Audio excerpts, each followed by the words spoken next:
All right. Thank you, Bill Melugin. And nobody knows more about the border than Bill Melugin.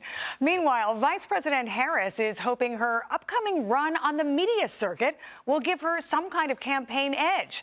Trump said he's ready for whatever comes his way during his emotional return to Butler, Pennsylvania. Listen. I will never quit. I will never bend. I will never break. I will never yield, not even in the face of death itself. And I believe that every citizen deserves an America with a grand, very, very grand ambition, great opportunities, and limitless. We just want limitless potential. So the November 5th election is just 30 days away, folks. It is hard to believe. And this week, early voting is opening up in a number of key battleground states, including Arizona and Ohio. All right, let's take it out to the table. Joe, finally, we're going to get what's being called a media blitz by Kamala Harris. She's going to be sitting down for a number of hard-hitting interviews. Okay? Sarcastic, Anita. I didn't see you coming. I am just saying, she's going to be doing the Howard Stern show, Stephen Colbert, and The View. So normally, this is not she's had trouble with interviews in the past, but this is not. This is a familiar group to her. I mean, this is a group that has openly said they support her. This isn't softball. It's like t-ball if you put a beach ball on the tee and say, okay, hit it.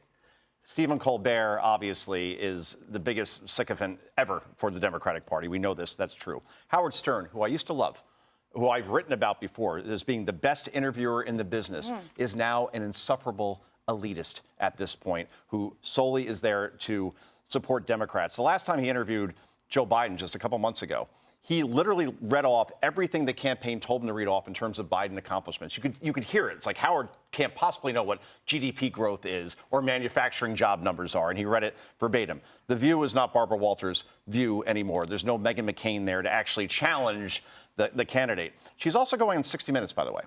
And on with there. Tim Walz, right? What's that? Is she going with Tim Walz? No, that'll be solo, actually. Solo, okay. Yeah, that's solo. Tim Walz was with Shannon Bream today, and hopefully we can talk about that at some point, because that was a hot mess of a train wreck. But this is not your daddy's 60 Minutes anymore. This isn't Mike Wallace doing the interview. It was Bill Whitaker, and it was soft as well. Either way, she needs to bring in voters who don't know who she is to win this election, because she is trailing right now. You hear it's tied in Pennsylvania, it's tied in Wisconsin. They have underweighted Donald Trump in 2016 and 2020 to the tune of anywhere from 4 to 6 points. So if he's tied, he's winning.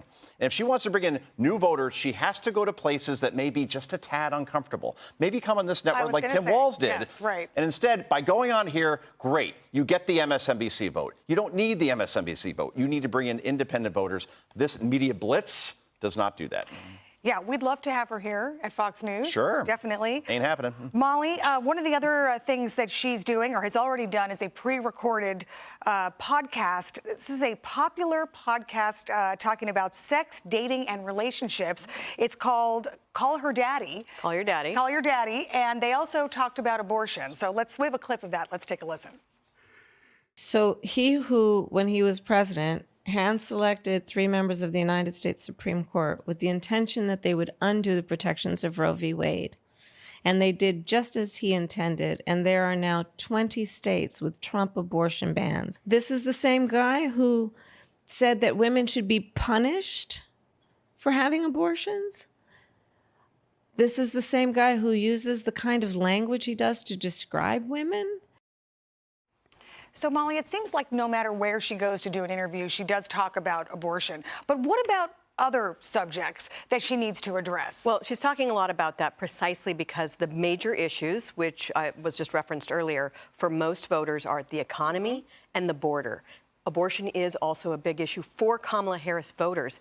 To Joe's point, she already has those people. Anyone who's voting on that topic already knows how they're voting. So it's a curious thing. It is her strongest issue, but she actually has to answer some questions. I think the reason why she's not going on a lot of different podcasts or shows or doing interviews with anyone who might ask her a real question is that she's just not a very skilled politician. She doesn't know how to manage all these things. For instance, on the Call Your Daddy podcast, she says, oh, if you want to know about me, just look at my career. Well, she's just spent the last 2 months saying, don't look at her career. Don't look at her vice presidency. Don't look at her previous runs for president or for the Senate. Don't look at her legislation that she put her name on. She's saying, I'm not that person anymore. But then she goes on this very easy podcast and says, look at my career. She doesn't have the skill to do what needs to be done, which is separate herself from the Biden administration while running for president. Yeah, nonetheless, the polls are tight. Let's go ahead and bring up a head-to-head matchup in the state of Wisconsin where the president was today, the former president was today. There you go. Look at that. So Vice President Harris is leading by 2 points, although the margin of error is, I think, 4%. So, you know, it really could be anywhere, but it is still tight. David, you know, the former First Lady, who doesn't do a lot of media interviews, has been sitting down with the media and talking. Let's listen to what she had to say about her husband going back to Butler, Pennsylvania. I support him, and he is a fighter. He will never stop. He wants to finish what he came to do, to finish his remarks, his speech, and show that we will not stop, that one shooter will not stop him. Boy, you know, David, the more you hear from Melania Trump, it really seems like she is his best asset. She certainly is. She is one of his best assets. They've tried to dehumanize Trump. This helps humanize him even more, that he's not a robotic threat to democracy or the world. By the way, when are we going to see Doug Emhoff sit down for a hard interview? The current first gentleman or second gentleman who's hoping to be the first gentleman? Not so gentlemanly. Not so gentlemanly, just ask the nanny. Yeah. Believe me, I have resisted all the urges to get fired from everything you've talked about so far, but I believe that Kamala Harris should be on Call Me Daddy with Howard Stern, and then we can see how that interview goes out.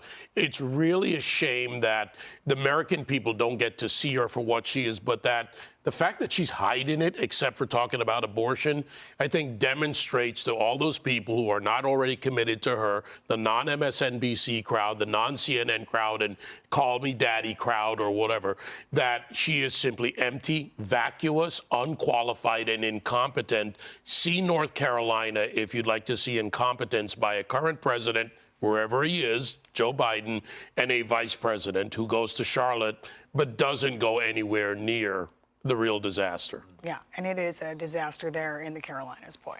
All right, thank you for that. Click here to subscribe to the Fox News YouTube page to catch our hottest interviews and most compelling analysis. You won't get it anywhere else.